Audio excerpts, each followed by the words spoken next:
Welcome everybody, my name is Marcus Stone, and in this video I will show you how you can simply add text to Elementor and how you can edit text. So let's start.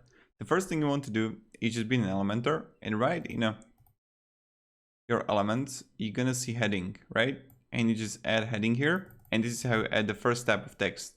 The second type of text is just adding a text editor. Take it and just paste it. And now we got the text here, the title, and also the text editor.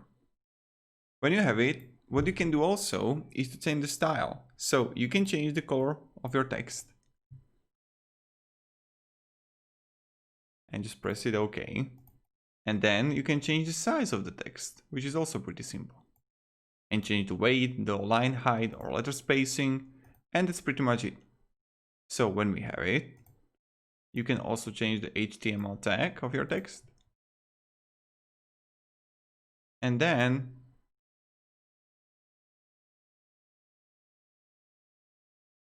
you can change everything, right? So that's pretty much it.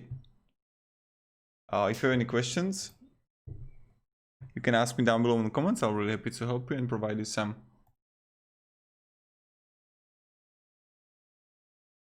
informations. And then you can also change the styles here also.